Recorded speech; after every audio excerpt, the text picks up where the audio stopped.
floor is.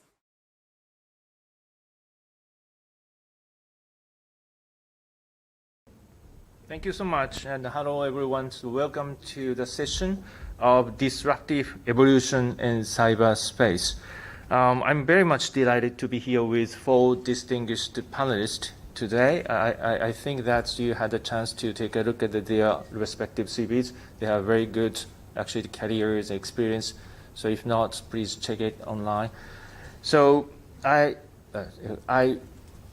especially appreciate the 2 overseas panelists, Mr. Wilson and Mr. Ans, who are your presence today. It's great to have you here today. Thank you so much. In these sessions, we are going to address, at least trying to address, how we can, should, and must respond to the great concerns about growing decisiveness of the world, especially the cyber world, which started even before the COVID-19.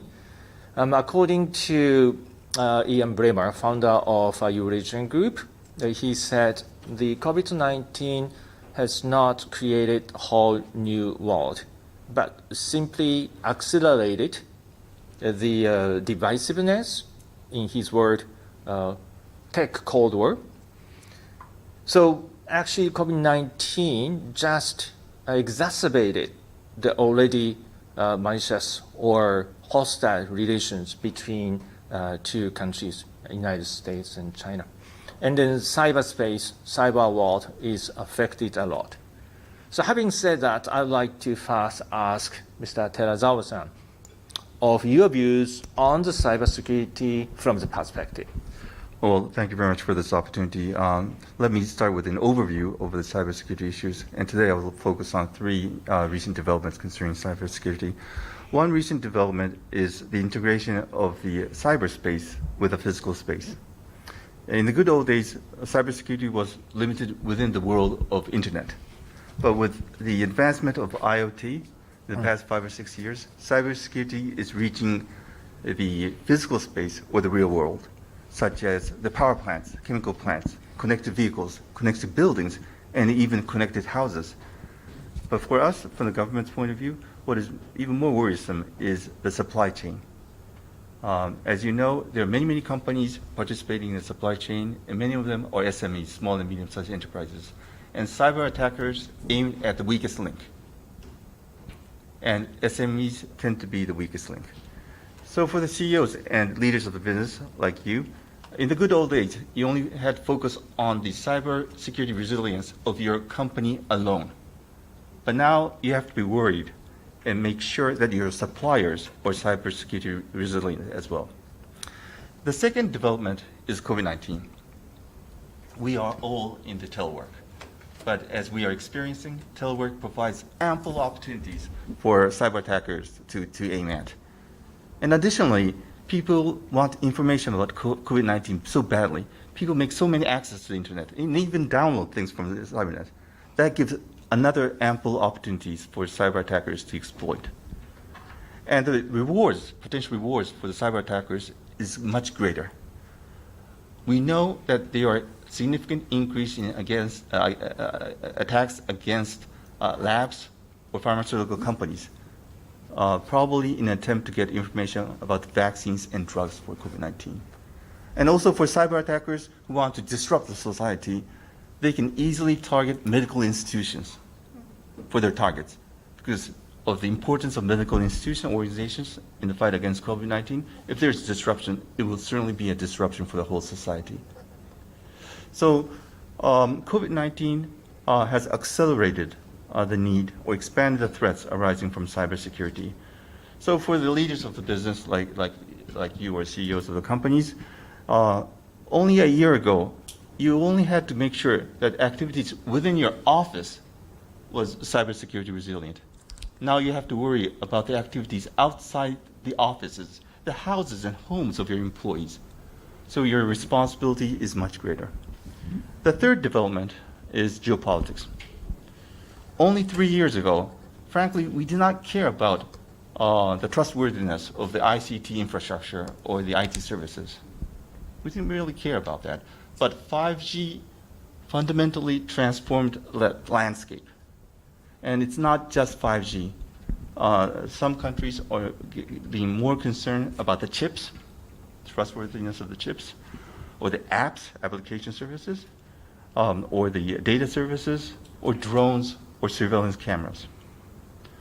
This trend has been accelerated by COVID-19. The reason? People in many countries, the general public, are becoming so angry and upset by the initial handling and lack of transparency at the origin of COVID-19. And people are now aware the risk associated with overdependence on a single supplier.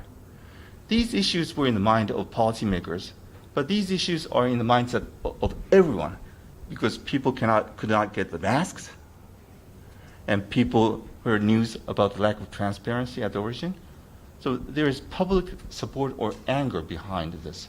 So now this geopolitical aspect of cybersecurity is elevated to a higher level.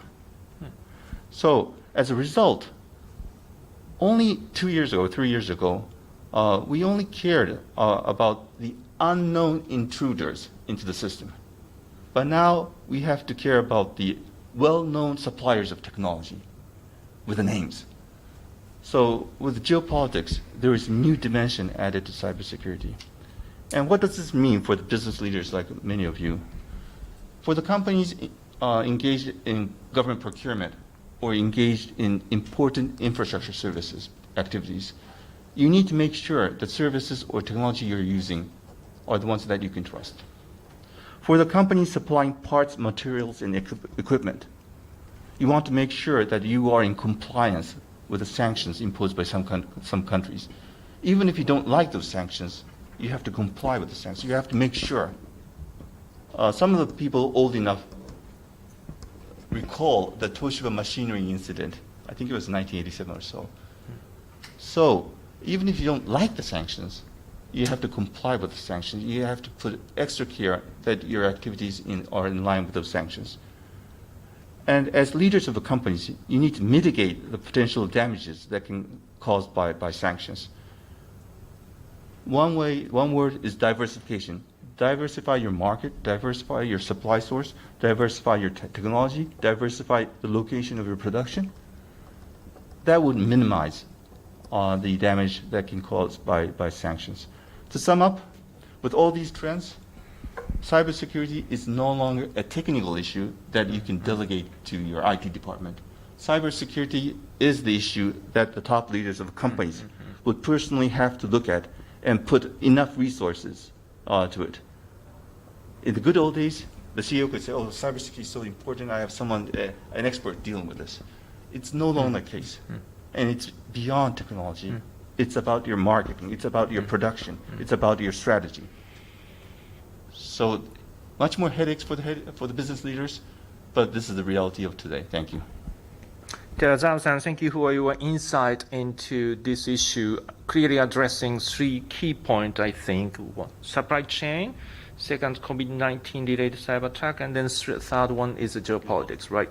So based on your inputs, I'd like to ask Matsubara-san to share your views on this issue, focusing on perhaps the supply chain as you are chief cyber strategist of NTT, the largest actually telecom provider in Japan.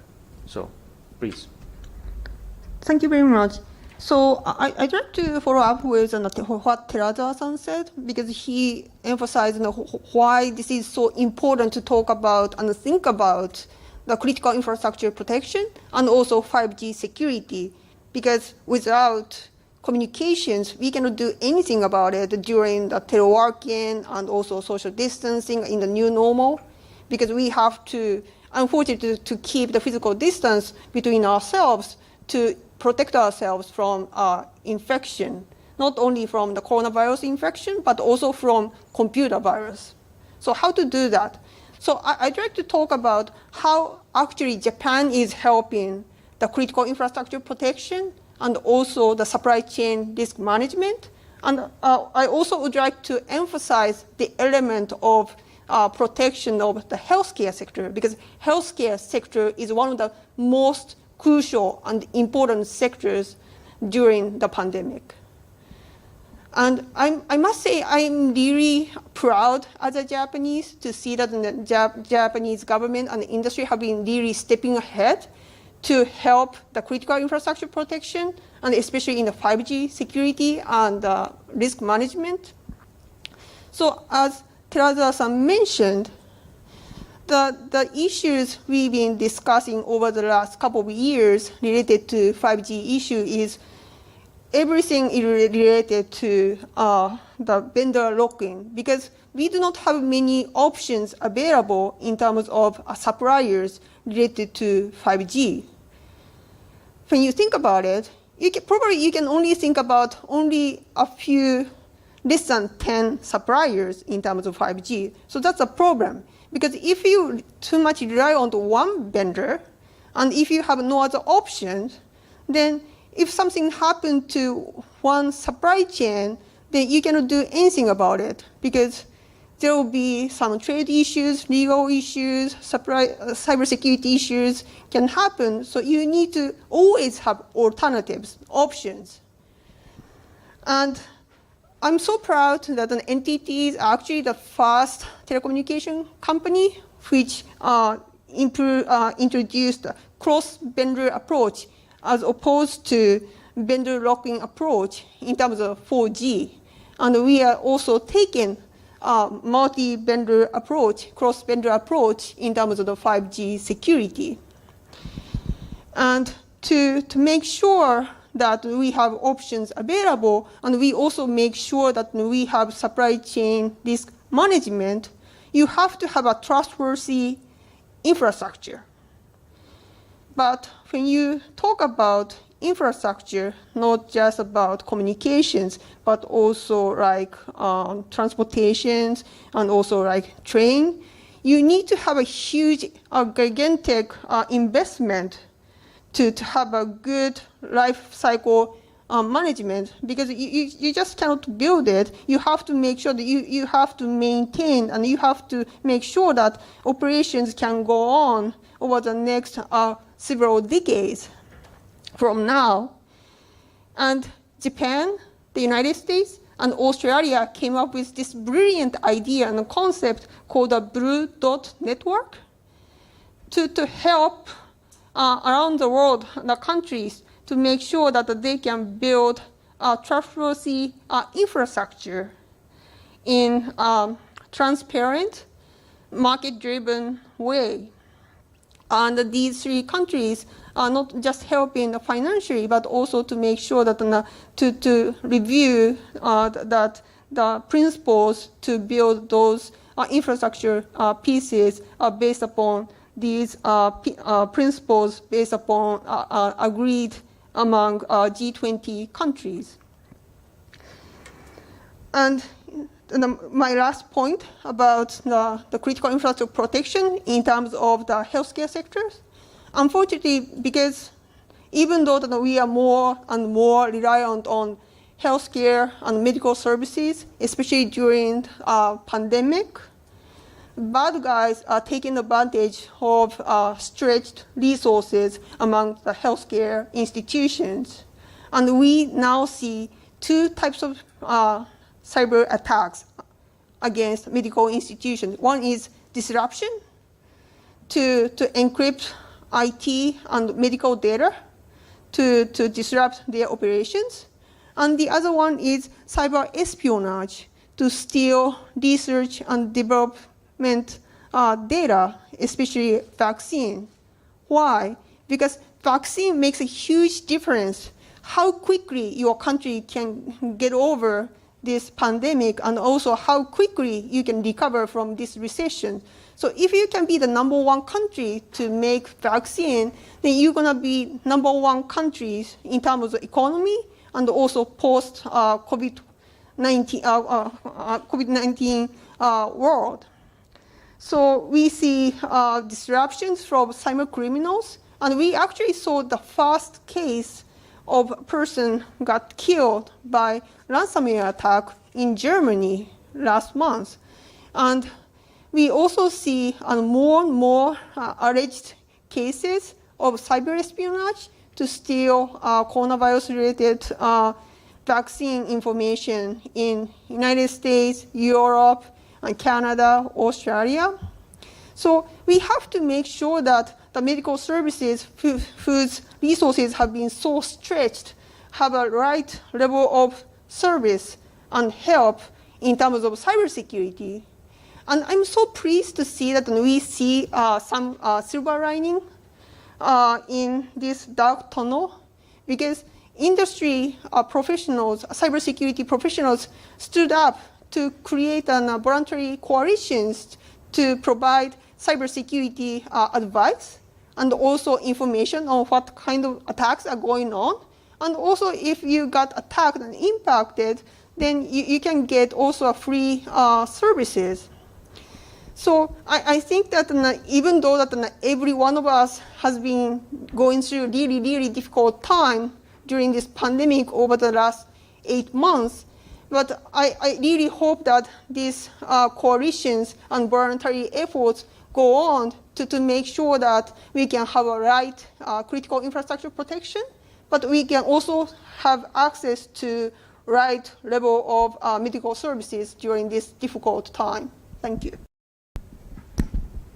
Matsuba-san, thank you so much for your comments and an explanation on the critical national infrastructure, including but not limited to the 5G security and the healthcare issue, vaccine development, etc. I would like to follow up on the third point mentioned by the Terazawa-san, which is geopolitics. By asking a question to Mr. Wilson, Stevie, actually, you are the former, the head of the European Cybercrime Center of Europol. And we worked together when I was executive director of Interpol for several international cyber operations, some of which were actually affected by the geopolitics. So you don't need to mention, but I think so we can remember what happened. So, and also you are now in the UK, so you are now facing Brexit, etc. So could you a little bit elaborate on the geopolitics red cybersecurity issues based on your career and then experience and then UK's unique, let's say, geopolitical positioning? Thank you. No, Baru, thank you very much, and greetings, ladies and gentlemen, from London, where it's very early in the morning. Apologies for my Scottish accent. I know it can be a challenge sometimes, but I'm sure Noboru can translate if required. Geopolitics now is at the centre of all I do working in the financial sector. We have to understand what happens in one country may have a significant knock-on effect on different parts of our business, and we need to be totally aware of what we are seeing on a global level. Most particularly just now, what I see in the UK with Brexit, it is a huge challenge. I totally agree with our earlier panelists saying that COVID has not caused this situation, but for me, I think it's actually focused it and made it much more difficult. At a time when we should be cooperating more effectively, we are starting to split and to decouple many of the relationships we have. And what we see in the financial sector, but also in law enforcement, is the idea of hostile states and organised crime groups starting to exploit this challenge. At the banking level, what I see with the EU and Brexit, the European Union is 500 million people, one of the top 5 economies in the world. Britain is only 50 million people, and we are pulling away from that group. This is actually going to make it very challenging for many of our global firms who exist across the world, because we could bring in another layer of regulation across the countries. It also puts an additional dependency on our relationship with the United States. Obviously, for many years, we have worked very closely and are very good partners. But again, with a US election pending, what is going to happen? How is the US going to develop? And what does that mean for our business? But bringing this back to the cyber world, in such an occasion, the concept of cyber threat and disinformation presents a significant challenge to us. And again, what we see in the UK and in the EU is there's a very strong US dominance in the major tech firms. Again, if you're a smaller country, how do you exist when you have got such global companies controlling things? And again, coming back to the point of our last panelist in relation to 5G, we have seen recent decisions from the UK government to pull away from Huawei. This 5G situation is going to be critical for our future business development in years to come. And again, how do we cooperate to deliver a product that's actually going to work, but also support the critical national infrastructure in our company?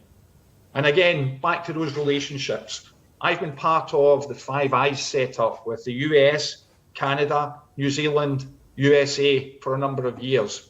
Increasingly in Europe, we started to see Five Eyes Plus with the addition of the Netherlands, Germany and France working very, very closely. I now note with interest that we have the Group of Four with Japan, US, Australia and India cooperating together.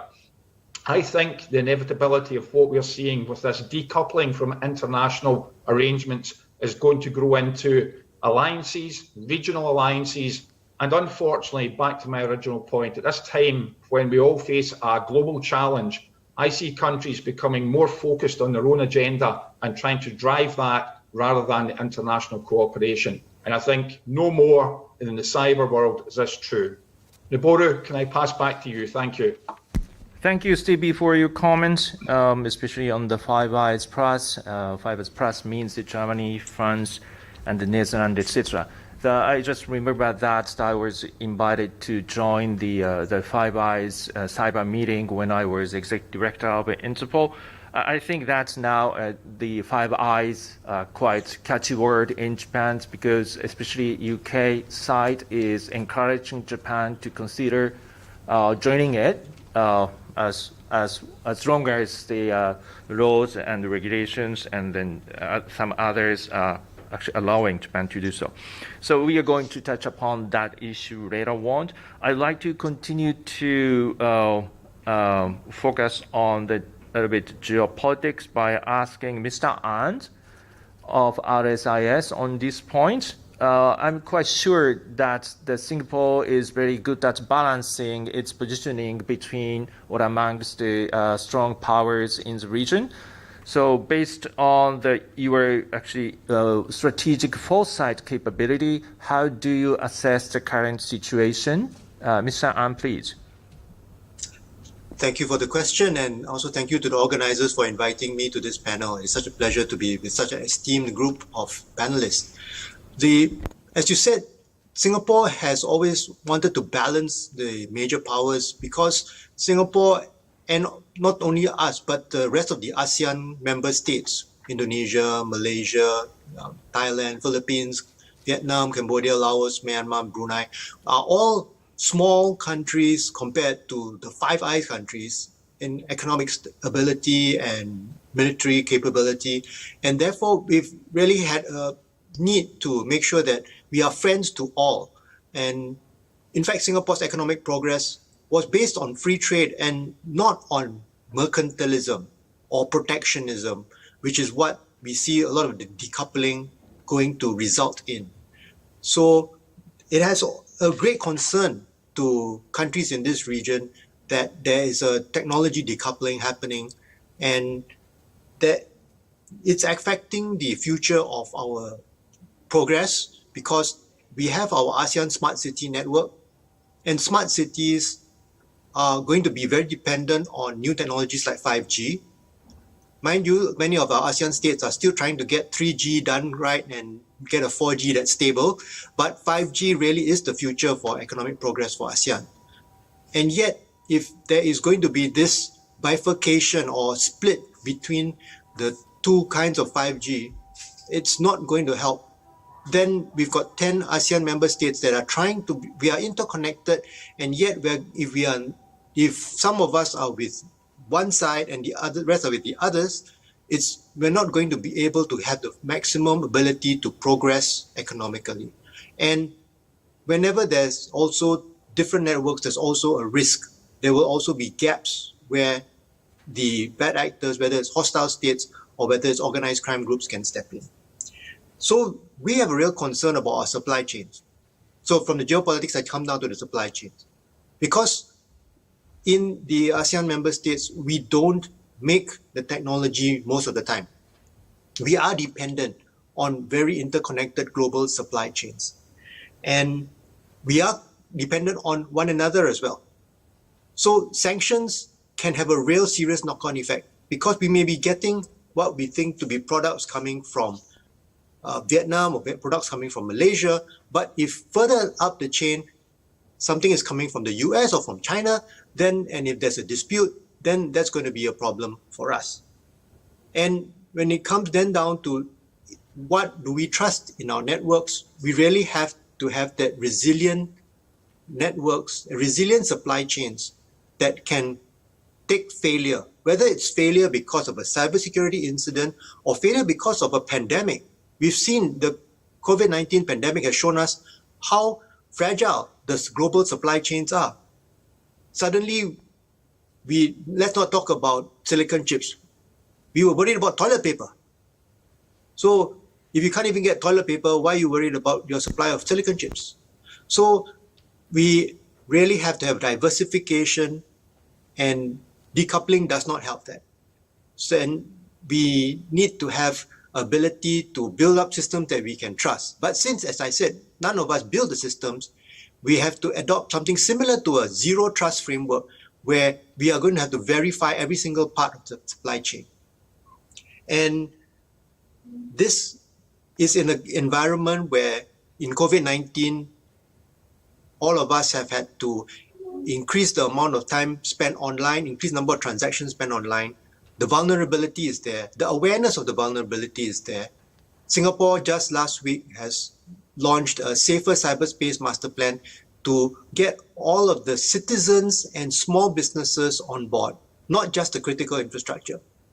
The critical infrastructure is very important, and we've been working on that a lot in Singapore, especially to protect all the healthcare systems, to protect the operational technology in the critical infrastructure areas, but also the individual citizens who are now online and the small businesses who are now online. Because everybody has now at risk, and everybody needs to be aware of the risks that are being taken. So I've gone from basically the global scale down to the individual scale, but in my view, it really cuts down at all levels that the geopolitics and the security are really relevant to all levels. Mr. An, thank you so much for your comments. Especially, I very much appreciated your concerns about protectionism. Well, actually, time flies. We have 15 minutes to go before the floor is made open for a question. So, based on your comments, I'd like to a little bit drill down on the issue of decoupling. So, as you know, the cyberspace or the cyber world is comprised of the routers and PCs, optical fiber cables, including undersea cable, etc., etc. So, from national security perspective, choice of these equipment is very important. It's critical because data travels around the world through these equipment. So which one you are going to use does matter for national security. I'm sure that you understand what I mean. As described in the text of this panel, the subject, Huawei is one of the typical example. Like it or not, it is called as perhaps the geotechnology, where technologies are actually coming from. Who owns critical infrastructure. It does matter to many nations. So I'd like to first ask the following question to Stevie, perhaps. So during the COVID-19, cybersecurity is evolving among the like-minded countries so as to protect democracies and the human rights against authoritarian regime.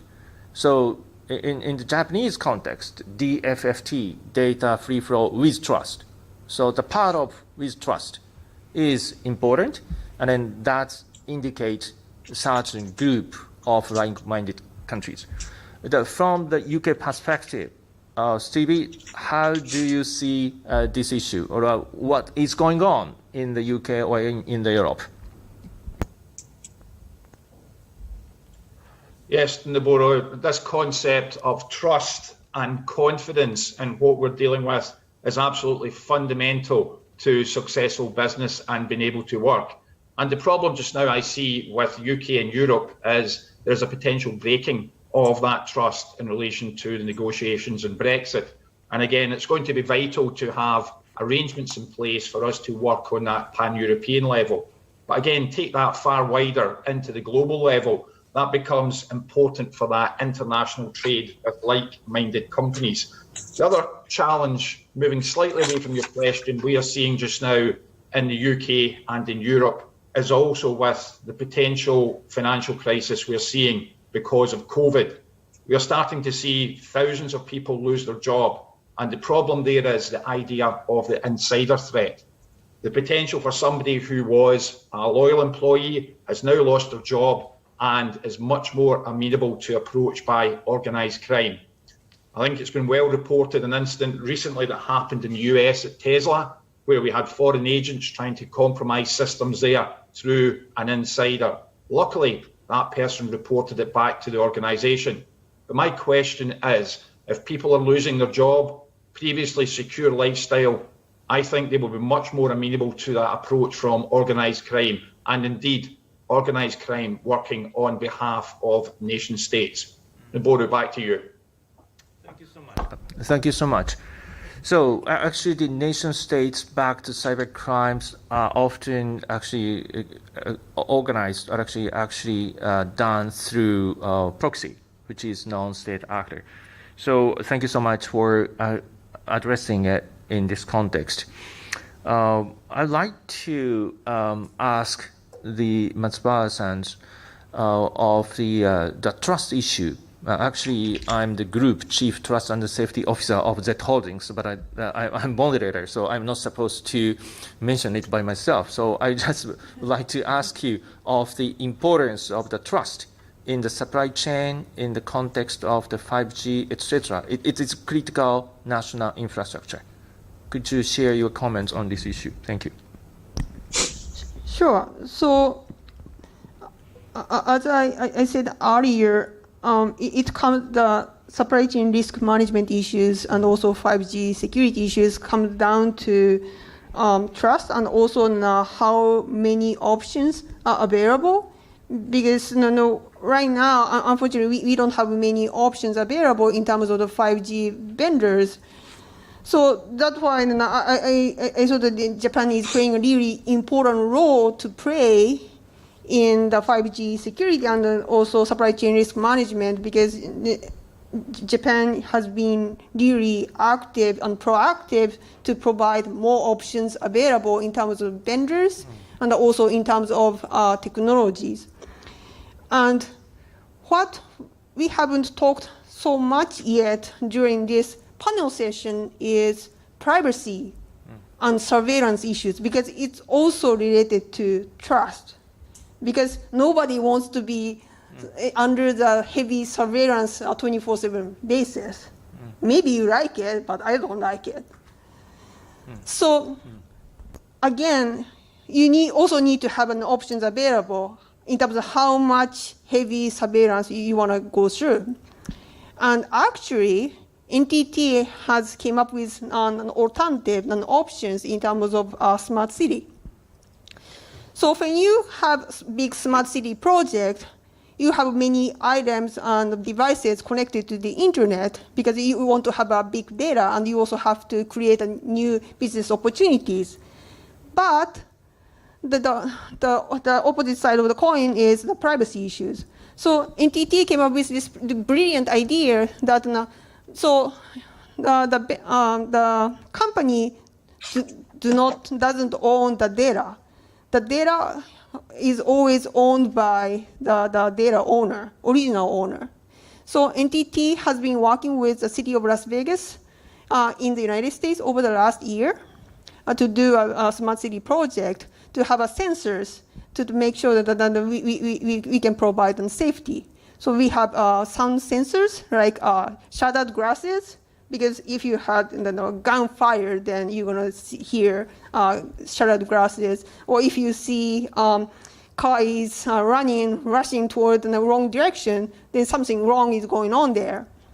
So you have to have also the camera sensors and the sound sensors, but it also creates the privacy concerns. So that's why so the data is always owned by the city of Las Vegas or the police or firefighters department, but not by NTT or communication company. So I think that's why the NTT was able to win that contract. So, and the NTT is also doing another smart city project in Malaysia. So I think this kind of the alternative thinking, and also to pushing the envelope to provide creative alternatives and options to the rest of the world, then I think it also alleviates the concerns over trust and also privacy and surveillance. Thank you. Matsubara-san, thank you so much. I think now the keyword, another keyword actually it came up, that is the privacy. So Stevie mentioned the trust, and then Matsubara-san, now you mentioned and then privacy in the context of surveillance. So Mr. And, I'd like to ask a little bit specific question, focusing on the U.S. initiative, which is the United States Clean Network Initiative announced by the State Secretary Pompeo, I think a couple of months ago, I believe. Just for your information, 5 actually pillars is included in the context of the U.S. Clean Network Initiative. So it's a clean cable, clean carrier, clean cloud, and clean apps, and then clean, what is something else? Clean store.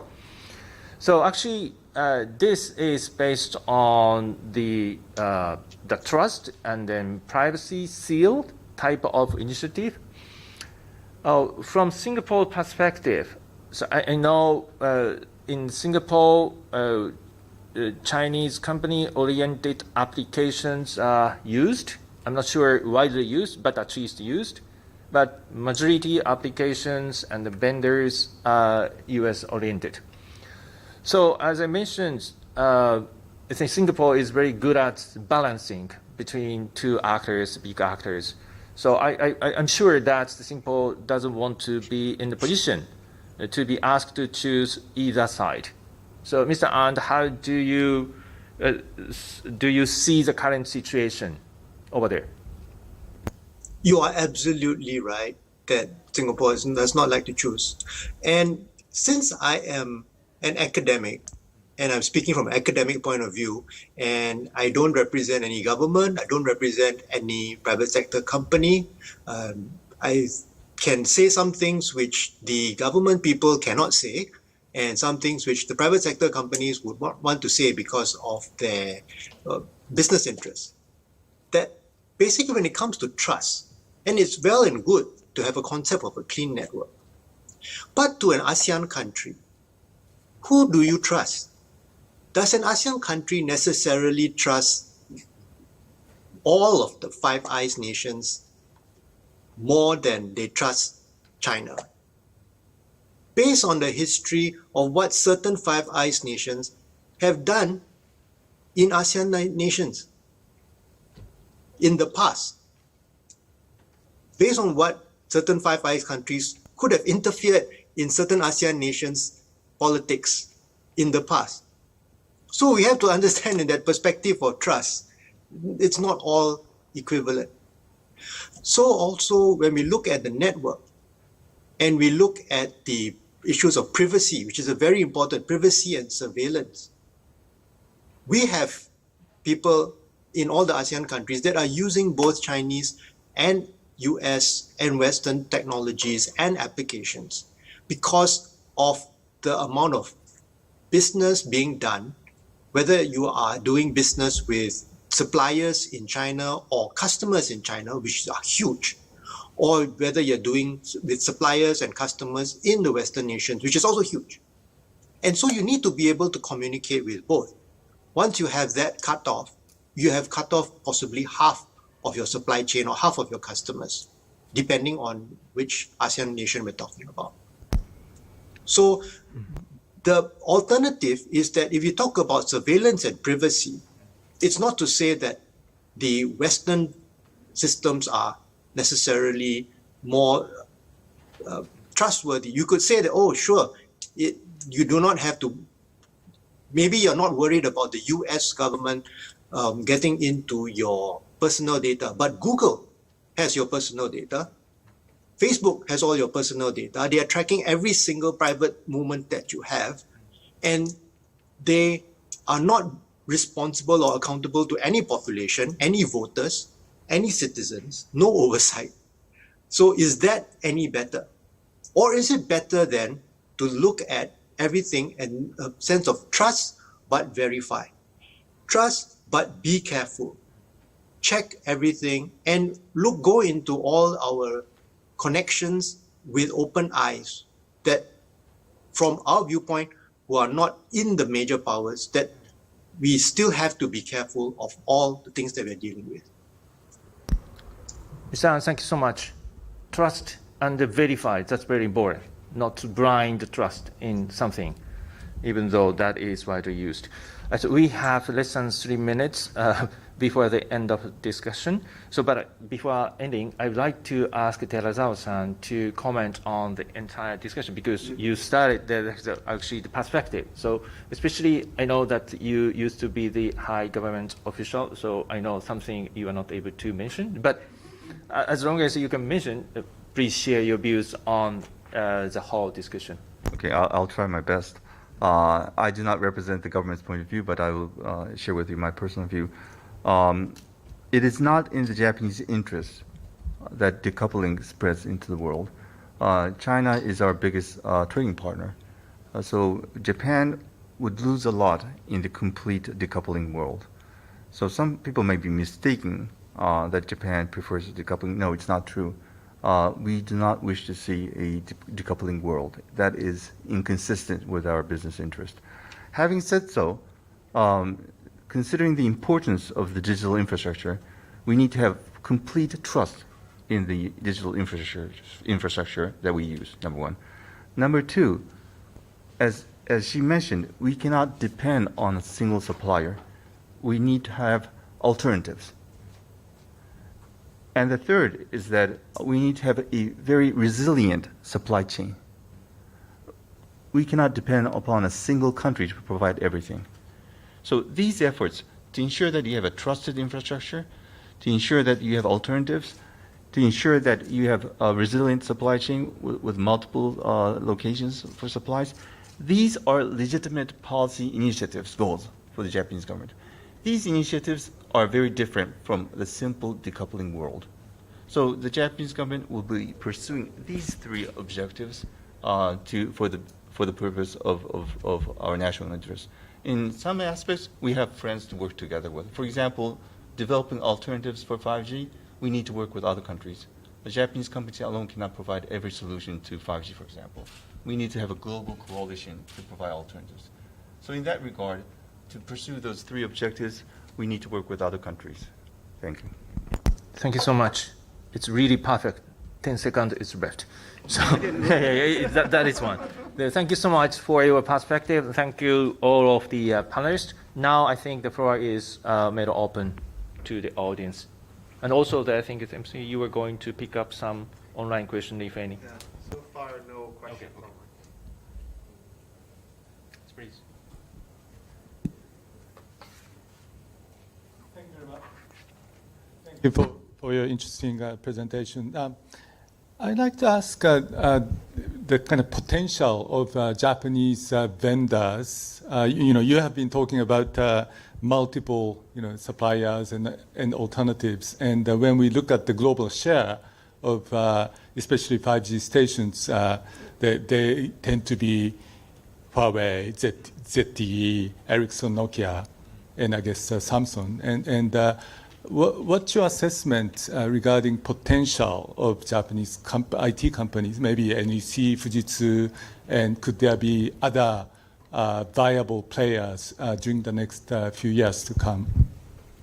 Thank you. Maybe another question from the floor. Thank you. I think part of this discussion is a little bit dour in that, for me, I feel conflict is in some ways inevitable. And I'd like to get the impression from the speakers in terms of what Japan can do, given that it's kind of in between, similarly to Singapore, standing between the US and China and finding opportunities to cooperate.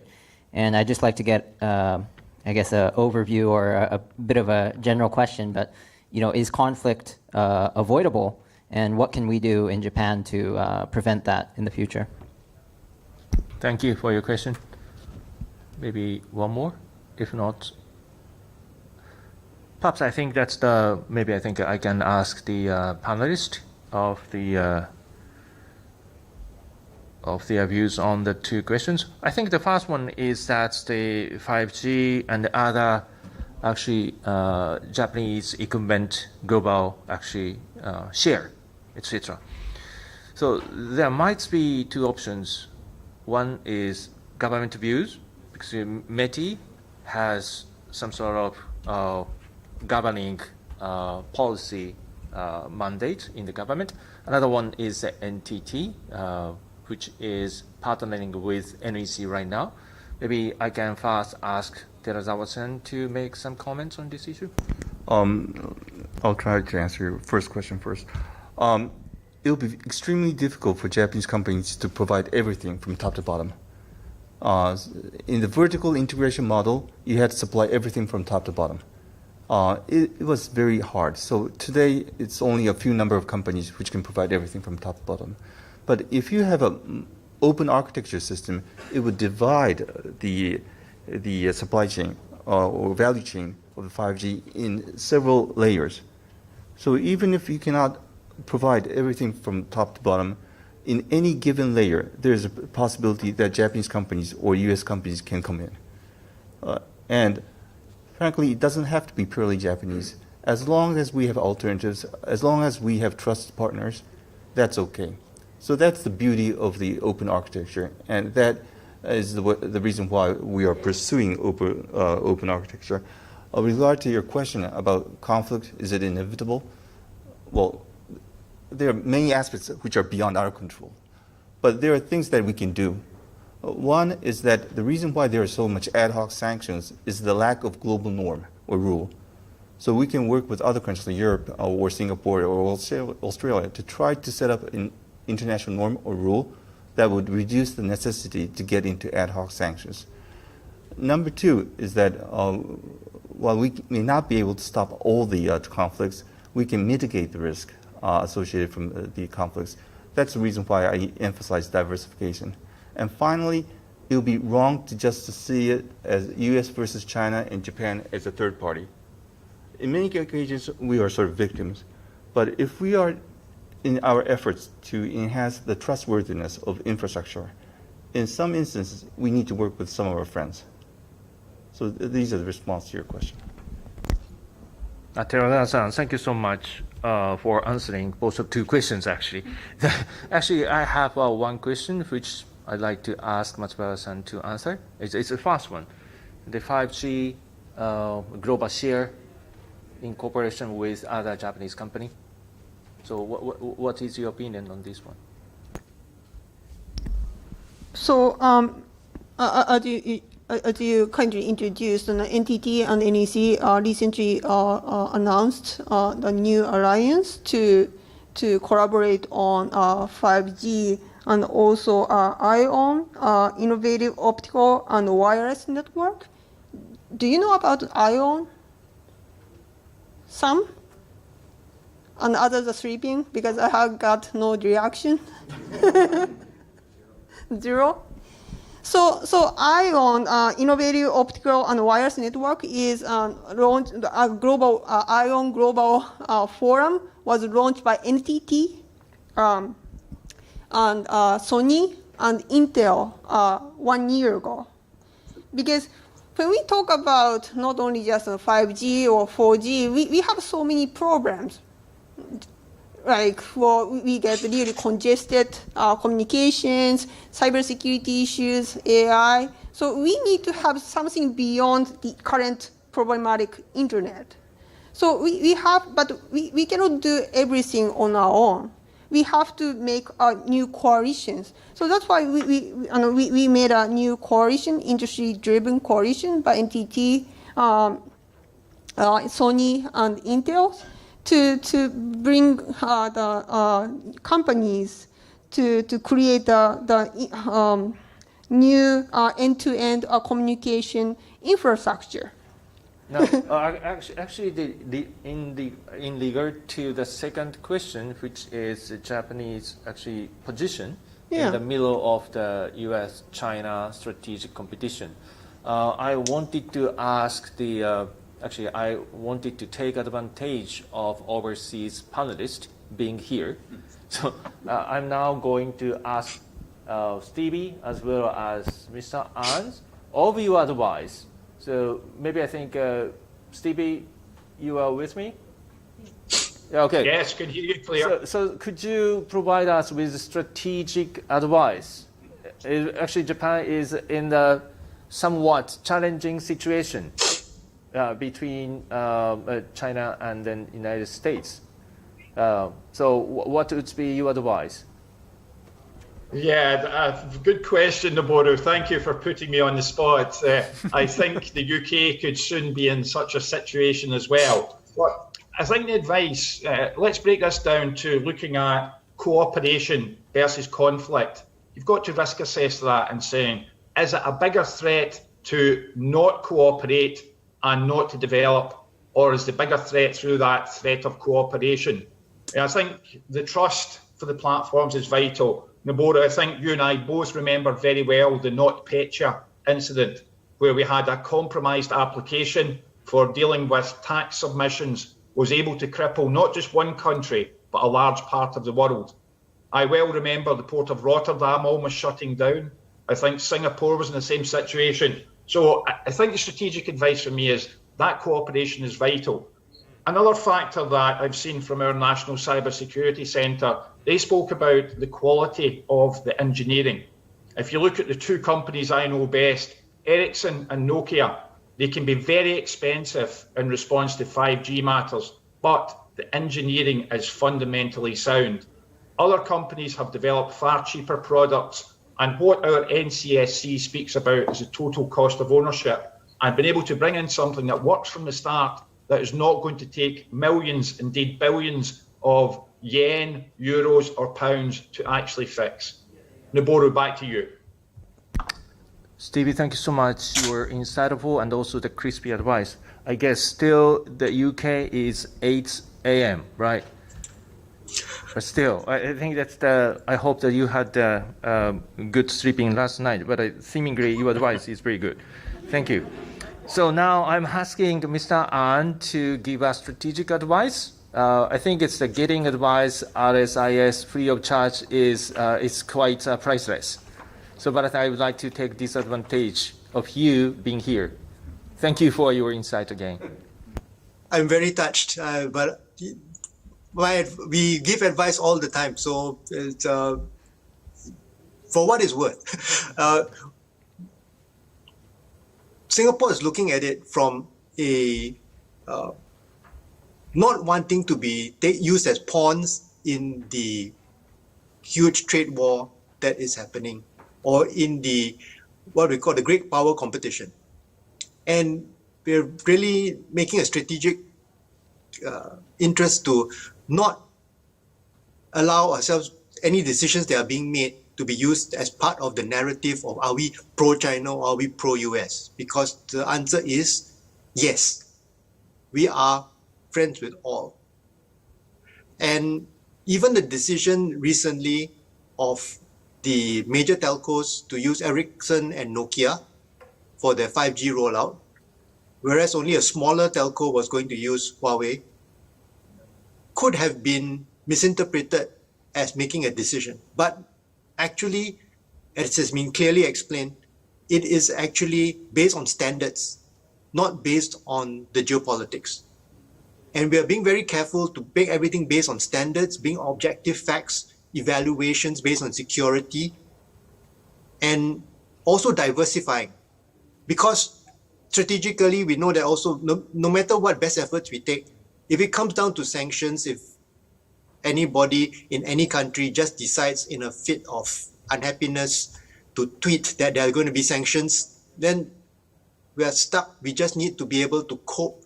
We need to be able to bounce back by having a diverse enough supply chain. And I thought it was a very good point to make earlier that you don't need to have supply, you don't need to completely supply every part, every layer, but you must have ability to bounce back at every layer. So while it would be probably not for me to advise Japan what to do, but that's what Singapore is doing. And if it's helpful, I hope it helps. Sans, thank you so much. I really appreciate your actually insightful advice. Now I think 2 minutes is left for this session. So again, I'd like to ask Terazawa-san to comment on the whole issue of discussion. But I think it's if that is too generic, I think it's very hard to answer. So I just would like to ask you a single quick question. So Stevie mentioned Five Eyes Plus, and then Mr. Ahn mentioned Singapore is part of the UK Commonwealth. So what would be your opinions on the Five Eyes Plus in terms of Japan's participation in that? 1 minute 30. Okay, I'm not quite sure if the Five Eyes is the concept that I would like to use. I think Japan prefers to work with like-minded countries who share the values of transparency, of rule of law, and it would include countries like the U.S. or Australia for sure. So Five Eyes has a very historical meaning to it. So I refrain from using that concept. As I said, in order to build trusty network, in order to build alternatives, in order to build resilient supply chain, Japan cannot do it alone. So we need to work with like-minded countries, and that could include Singapore as well. So the level of cooperation may be different, but we are, like Singapore is friends with everyone. We want to work with every country to the level that is possible and appropriate. And with some countries, we might be in a deeper integration of cooperation. With some countries, some lighter cooperation. But we need to work. We need to work with a large number of countries to ensure that, as I said, we build trustworthy infrastructure. We have resilient supply chain, and we have alternatives. So we are looking forward to working with the UK, Singapore, and other countries in that regard. Thank you. Thank you. Thank you so much. It's really perfect. It's a 5-second rest. Yeah. So thank you so much, and then thank you for joining us today. Let's join me in giving the big hands to all panelists. Thank you so much. Globus.